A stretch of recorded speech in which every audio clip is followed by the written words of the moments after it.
This is the Lone Crater YouTube. We hope this video helps.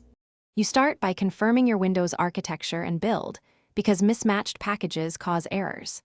Next, download the Visual C++ redistributables that match the year and bitness of your apps. The 2015 through 2022 bundles often overlap.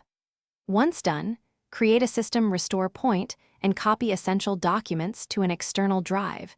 This preserves recovery options if something goes wrong. Make sure to run downloads from a clean machine and keep installer files in one folder for easy access. You now remove corrupted installations.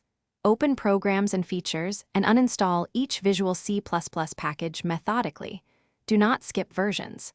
After that, run a cleanup utility to catch orphaned registry entries and leftover files, because remnants can block clean installs. Then reinstall the redistributables, oldest to newest, and always right-click and choose Run as Administrator so files register correctly. If an installer reports a service issue, stop and restart the Windows installer service before continuing. You finish by launching the apps that failed, then inspect Event Viewer for faulting module names. This tells you which redistributable or DLL is missing.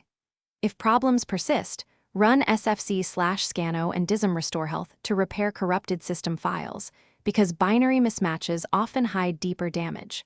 Once those complete, reinstall the problematic application, update GPU and chipset drivers, and, if necessary, perform an in-place repair install of Windows.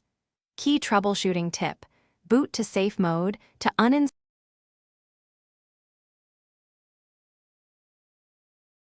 Thanks for watching. Consider subscribing if we helped you.